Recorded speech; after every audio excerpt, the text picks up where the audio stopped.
Good health to all from Rexall.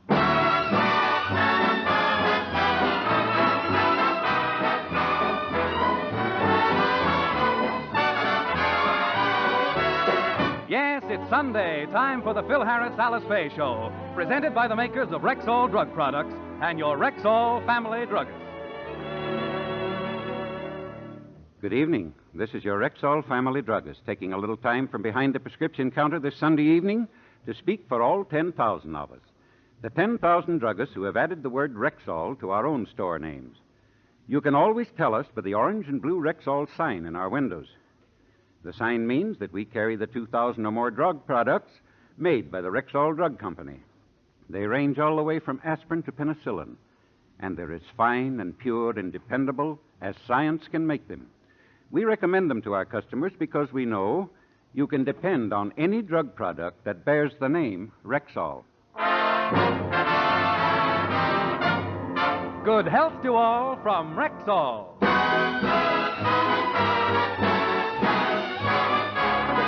And now your Rexall family druggist brings you the Phil Harris Alice Faye Show, written by Ray Singer and Dick Chevrolet, with Elliot Lewis, Walter Tetley, Robert North, Janine Roos, Ann Whitfield, Walter Scharf and his music, yours truly, Bill Foreman, and starring Alice Faye and Phil Harris.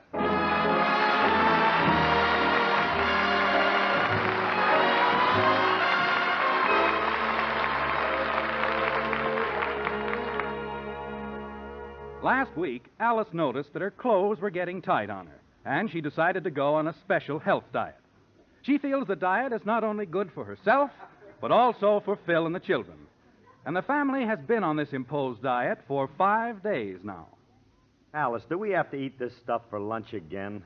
What's wrong with it? Well, look at it. Raw carrots, vegetable juice, dried fruit, herbs, and celery tonic. Can I have something that tastes good like a hunk of blubber? I'm getting weak from eating this stuff. And look at the kids. They're wasting away to a shadow. Oh, stop exaggerating. This health food is good for them. Children, eat your lunch. Alice, pick up your fork and start eating. Yes, Mommy. Daddy, Yes? help me lift my little arm. Now, you see what I mean?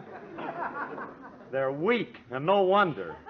They're practically living on raw carrots. Carrots for breakfast, lunch, and dinner.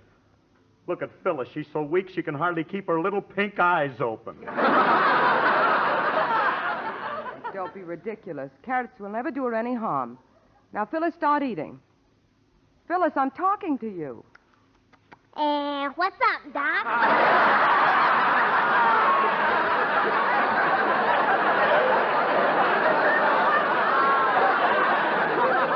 Phil, you put the girls up to this. Dr. Crail says this diet is very healthy, and I'm going to stay on it until I lose weight. Can't understand. Why do you have to lose weight? My clothes don't fit me. I'm getting fat. Well, it isn't noticeable. Oh, it isn't? No, you don't look any fatter to me than usual. What was that? Hand me my 9-iron, Caddy. I got to get out of this trap.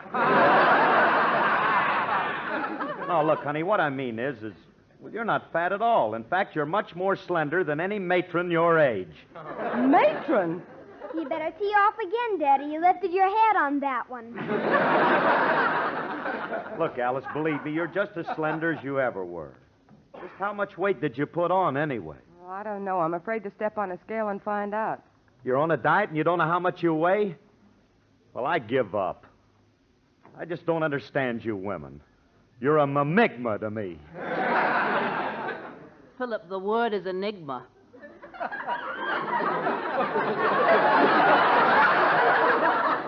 I'm using the feminine tense.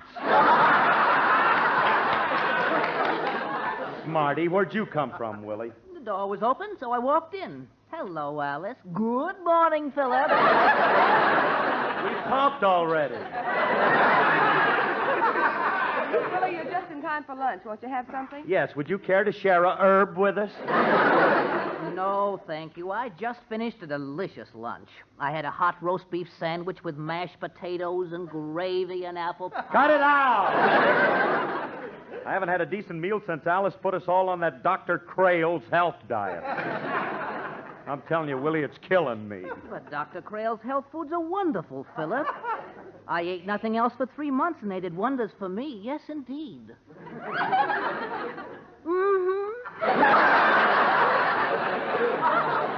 Why, you wouldn't believe it, but when I went to Dr. Crale, I was a 98-pound weakling, and look at my physique today. Yeah, 102 pounds of solid nothing. Look, if your sister wants to go on a diet, that's her business. But why do I have to go on it? Because you can stand it. You're getting a little flabby yourself. Flabby? How can you say that to me? Me, a perfect streamlined specimen of American manhood. Your streamlining is beginning to sag a little. You're getting a double chin. That ain't no double chin. It's just that my face has so much good looks, it overlaps.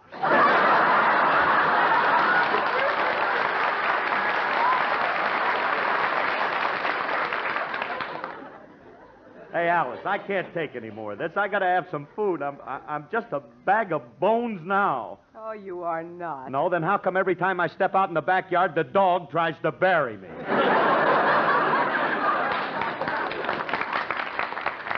I don't care what you say.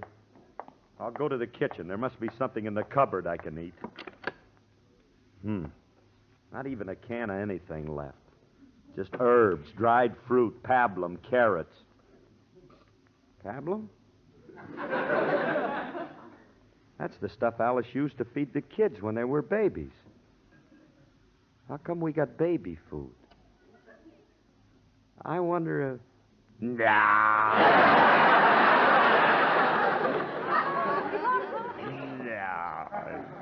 Hey, if this stuff's good for babies, it ought to be good for me. I'm going to try some of it. Hey, this don't taste bad. Hi, Curly. Oh, hello, Frankie. Alice told me you're in here. What are you doing? Eating? Eating what? Pablum?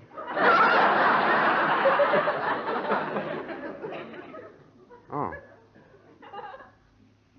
Kitchiku.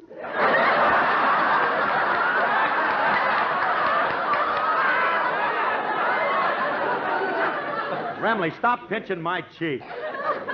Sit down. I want to talk to you. I don't want to bother you now. I'll come back after your 2 o'clock feeding. What's the idea of eating pablum? Well, I got to eat something nourishing. Alice is on a diet. And put me on it, too. Yeah? Look, Frankie, I'm so hungry, I'm desperate. You are, huh? Yesterday, I wrote to my congressman to see if I couldn't get in on the Marshall Plan. Looks like I got here at an opportune moment. That's what I come over to see you about. Our pal Bill Chilius is opening a restaurant tonight. It's going to be televised, and he wants stars like you and Alice there. A restaurant? Huh? With food? Yeah. Hey, how would you like to sink your teeth into a big, juicy sirloin smothered with onions? French fried potatoes and cream. Curly, stop chewing on my arm. Well, I'm sorry. Look, Frankie, I'd love to go to that restaurant opening, but Alice won't go, and she won't let me go either. She says we're going to stay on this diet until she loses weight. Curly, you don't know how to handle women.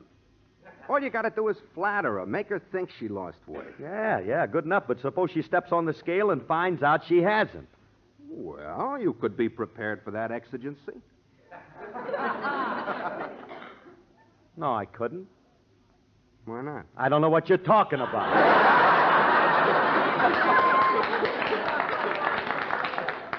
Look, all you got to do is set the scale back. Set the scale. Hey, you got something. Yeah. Sure, set it back. Hey, look, I'll go in and fix the scale right now. Now, all you got to do is flatter Alice into weighing herself. Now, don't I'll worry. set it. Don't worry. I'll flatter her into thinking she's the most slender thing that ever stepped on a scale, and she'll... What are you fellas doing in here so long? Where's Phil, Frankie? Somebody talking to me? Did somebody just come in? It's me, Alice. Oh, there you are. Ah, I didn't see you. You're so thin, you're hardly noticeable when you stand sideways. Oh, stop trying to tell me that... You think I'm thin? Definitely. I imagine when you take a shower, if you don't stand in the right position, you don't get wet. Oh, Frankie, let's not overdo this. I think that Hey, Frankie, I got everything all fixed. I set the... Oh, hello, Alice. You set what, Phil? My hair. I just washed it, and it's a mass of ringlets. Yeah. Phil, you know, Frankie thinks I look slender. Certainly. So does everybody else. That's what I've been telling you. If you'd only weigh yourself, you'd see that we're right, too. All right, I'll do it. I'll go in and see. Yeah, we'll go with you. Hey, Curly, is the scale fixed? Like a crooked slot machine. Okay, Alice. Now, look, get right up on the scale. All right. Right okay. up there. That's yeah. it. There. Gee, I'm afraid to look. What does the scale say? How much do I weigh? 32 3/4 pounds. 32 3/4? Well, that's with your clothes on, honey. You don't really weigh 32 3/4. Well, Curly, you fixed the grate. I can't understand it. I just set that knob back a little. Oh, I might have known it was just a trick to get me off my diet. Just for that, I'm going out and buy another month's supply of that health food. Oh, Goodbye, boys. No, not another month of that stuff. Sometimes I wonder why I ever became a married man. There's so many other things I could have been. When I was young, I had about 1,000,000 aspirations, hopes and expectations, things I thought I'd be. A fireman, an actor, a farmer with a tractor, an acrobat, a crooner, a captain of a schooner. Then I wanted to be president. But now I'm kind of hesitant because when I look around, the things I see, they don't appeal to me. So, you know, I want to be a goldfish, a happy little goldfish. Believe me, life would be a bowl of thrills. No need to be a scholar, no need to earn $1. Don't have to lift a gill to pay your bills. Why, they haven't any troubles, and life's a bowl of bubbles, 'cause romantically they're always in the mood. For when a little he-fish pursues a little she-fish, not once does she resent his attitude. Why, he's never in hot water about some fish's daughter, so don't blame me if I wish I were a goldfish. That's what I want to be, a goldfish. Just a happy little goldfish. Believe me, that's a life of ease and class. Why, it's so hunky-dory in manners piscatory to wave your penny in a bowl of glass. Now, they think their life is dreary now. In fact, it's very cheery. Why, they giggle just by wiggling their tails. Their music, though aquatic, from swing to operatic, they get by playing up and down their scales. Why, no golf to throw your stance off, no news to scare your pants off. Don't blame me if I wish I were a goldfish. No dentist makes you holler, no doctor pills to swallow, no rheumatiz to lay you up in bed. Listen to this. You snare a golden cutie, it ain't her father's duty to grab a gun and fill you full of lead. So until this world of taxes gets back upon its axis, please, just for a little while, I want to be a goldfish.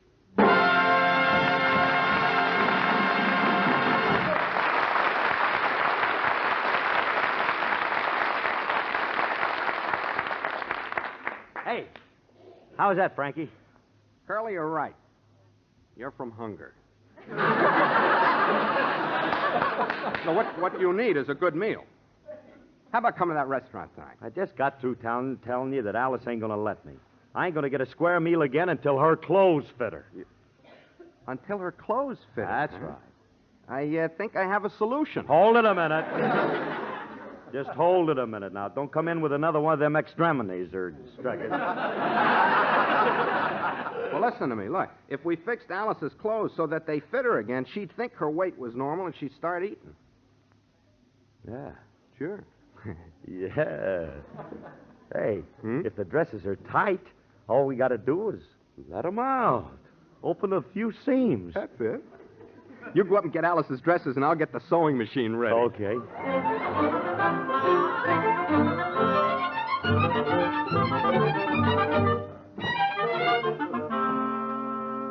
Hey, Frankie, now please be careful, Yeah. will you? These are Alice's best dresses. All right, let me have them. Wait a minute, Frankie. What? Look at me. Yeah. Are you sure you know what you're doing? Don't I always? I know how to handle this stuff. First thing I do is open the seam. Just a little. Very carefully. Remley, look what you did. Don't worry. That's just the first step. Now what do we do? Baste the hem. We what? Baste the ham. You know what that means, don't you? Of course I do. What do you think I am, stupid or something? What good is it going to do to pour gravy all over the place?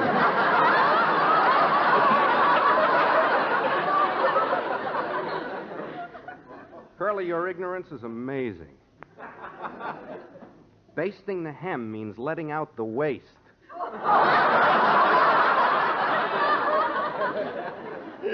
Oh, it does? Sure. I thought they called that pleading the peblum. It's the same thing. Well, how much should we let the waste out? Not much. About 5 inches. Let's make it 10 and be on the safe side. Okay. I'll stitch it up. There we go. I'll have this thing finished in no time. Do it carefully. Get a nice, straight Whoa, line. it ain't birth of the sewing machine, girl.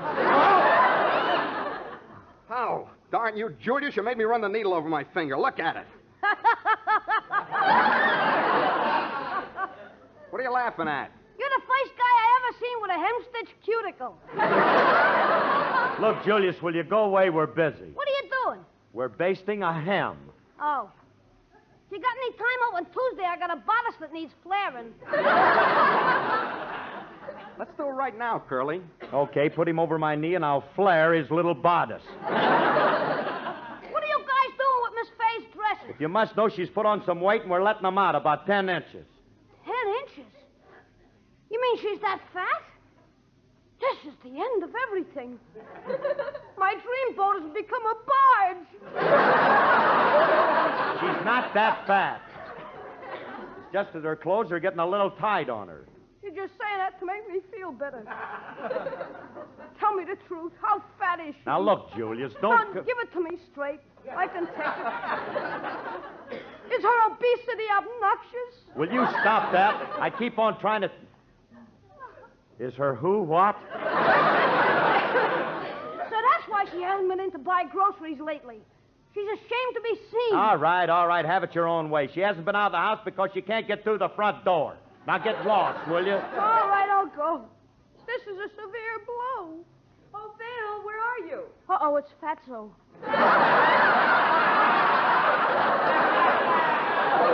Quick, Frankie. Yeah. Frankie, hide the dresses under the sewing machine and cover it up. Hurry up, here all she right, comes. all right. Phil, will you and Frankie come out and help me? Well, don't stand there, you guys. Go out and help her. You must be wedged between something. I'm leaving by the back door. I just can't stand to see her waddle in. Goodbye.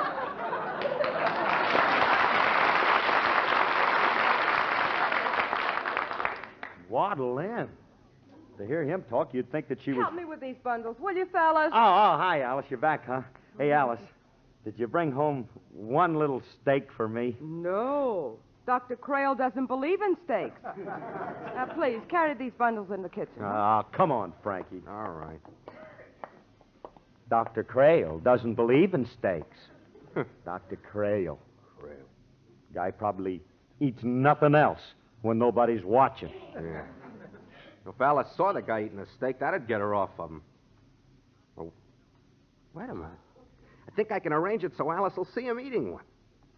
See him eating one? Yeah. You know, I told you they're televising the opening of Chilius's restaurant. All you got to do is invite this doctor to have dinner with you there and have a steak put right down in front of him. Yeah, I get it. You see? Alice sees all this on our television set. That's it. I'll stay here to make sure she tunes into the right station. You better get going, Curly. You haven't got much time. Okay, I'll call the doctor right now and tell him to meet me at the restaurant at 6. Okay, goodbye, Curly. If Alice asks me, goodbye. If Alice asks me I've gone, I'll tell her that I had to meet Jackson. Okay, see you. Goodbye, Curly. All right, goodbye. Hey, thanks for the idea, Frankie. You bet. Goodbye. I kind of hate to leave. Well, goodbye. Goodbye, Curly.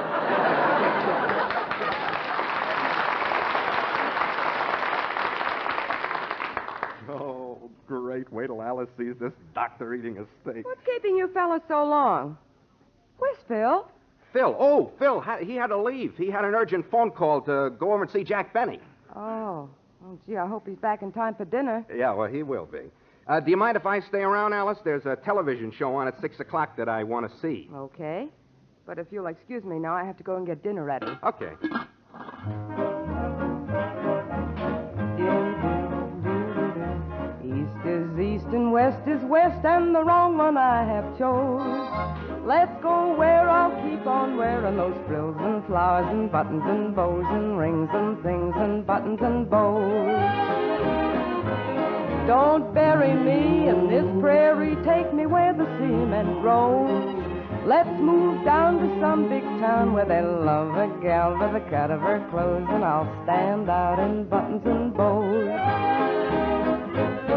We'll love you in buckskin or skirts that you homespun. Oh, but I'll love you longer, stronger, where your friends don't tote a gun.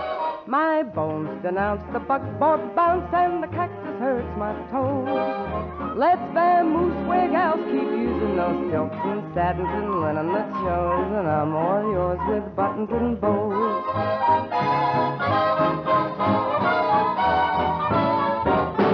Home on the range doesn't mean a thing to me, 'cause the city's where I feel at home and not the lone prairie. My bones denounce the buckboard bounce and the cactus hurts my toes.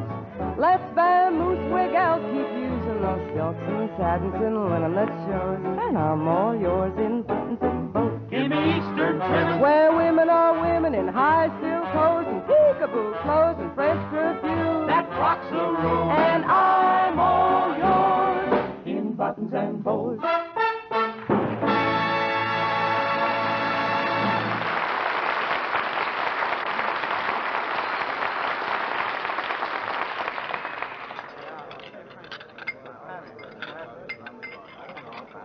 Well, I'm so happy you're able to come to the opening of my restaurant, Mr. Harris. Is Mrs. Harris going to join you? No, she couldn't make it, Chilius. You see, I'm having dinner with my doctor. Oh, I hope there's nothing wrong. No, it's just a little matter of... I beg your pardon. You're Mr. Harris, aren't you? Yes. Yeah. I'm Dr. Crail's associate. I'm Dr. Carlson. You're doctor? But I thought... A beautiful girl like you, Shall I draw the curtains, Mr. Harris? No.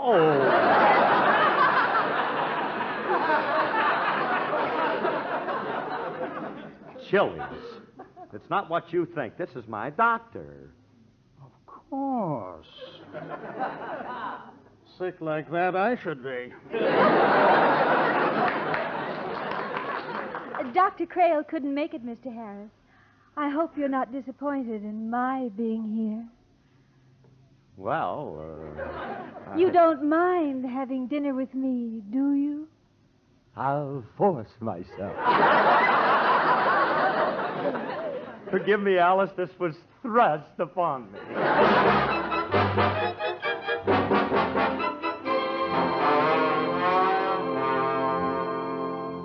Hey, Alice, where'll you see this television show? Why are you so anxious for me to see it? Well, you'll find out. You're in for quite a surprise.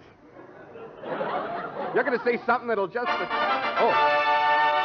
Good. It's coming on now. Wait till I get the picture a little clearer. There, now sit back. You're going to enjoy this, Good evening, Alice. ladies and gentlemen of the television audience. Yeah. Welcome to the opening of Chilius's Restaurant, located on Hollywood's famous strip. We have quite a few celebrities dining here tonight. I see Edgar Bergen, Ray Milland, Ida Lupino, Sonny Tufts, and Phil Harris. Phil Harris? What's Phil doing in that restaurant? Oh, Jackson must have taken him to dinner. And now, without further ado, we take our camera and microphone to our nearest table. And I see it's the well-known orchestra leader and radio star, Phil Harris, and the charming dinner companion. Hey, look, Alice, it's Curly and that's Jack Benny?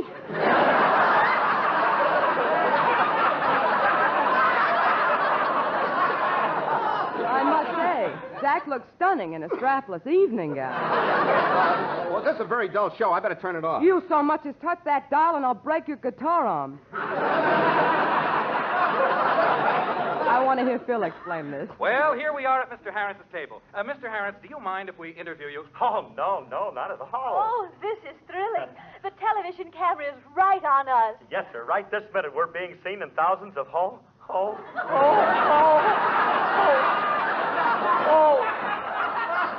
Oh, I forgot it's being televised. Alice, I can explain everything, honey. This girl is my doctor. Oh, come now, Curly. Alice, I didn't know she was going to show up. I was expecting somebody else. My mother told me I should never trust a drummer.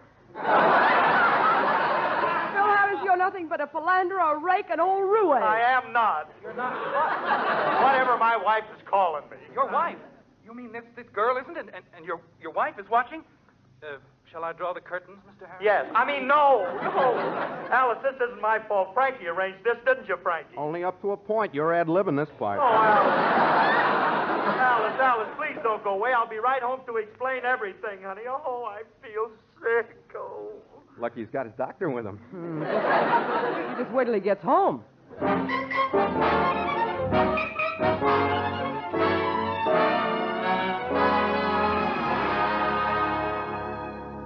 And Alice, that's the whole story. Now, please believe me. Instead of Dr. Crail showing up, he sent his assistant. I don't believe you. Oh, Frankie, make her understand.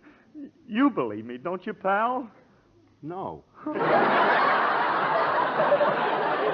Alice, honey, you've got to believe me. You know I wouldn't even look at another woman. I've seen you look. Oh, Alice, honey, look, if you don't believe me, call Dr. Crail and ask him. He'll tell you that he sent her over.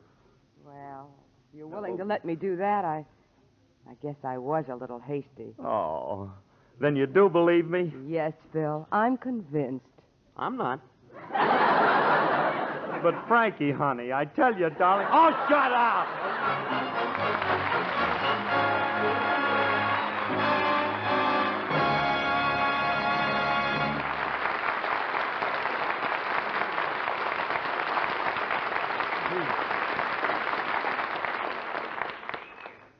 Alice and Phil will be back in just a moment. Now, let's listen while a mother asks a question of her neighborhood druggist. Just the other day, I completely cleaned out our family medicine cabinet, and I'd like to get your advice on refilling it.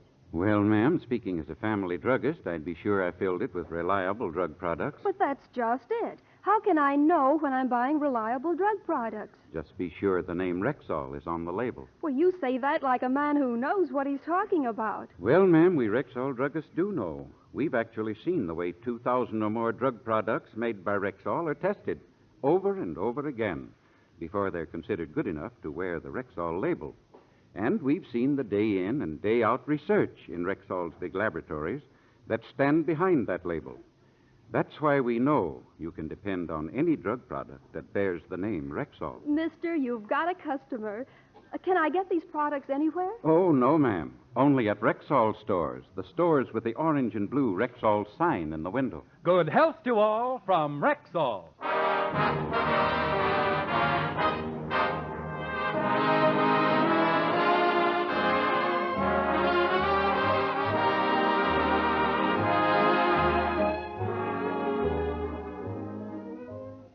Oh, Phil, I have some news for you. We don't have to stay on that diet anymore. Well, hallelujah. And ziggity zing. Hey, you mean you lost enough weight? Oh, Phil, I never gained any. Never gained? But you said your clothes were pretty tight on you. I know, but the dry cleaner just called and said he's been trying a new cleaning fluid, and it shrank all of my clothes. Oh, no. Automatic saving is sure saving. Buy U.S. savings bonds regularly where you work, or if you're not on the payroll, where you bank. This program was produced and directed by Paul Phillips. Included in today's cast were Viola Vaughn and Frederick Tozaire. The part of Frankie Remley was played by Elliott Lewis, and Julius was played by Walter Tetley. Alice Faye appeared through the courtesy of 20th Century Fox. This is Bill Foreman wishing good health to all from Rexall. Sunday is Fun Day on NBC. Stay tuned to this station for the Edgar Bergen, Charlie McCarthy Show, which follows immediately. This is NBC, the national broadcasting company.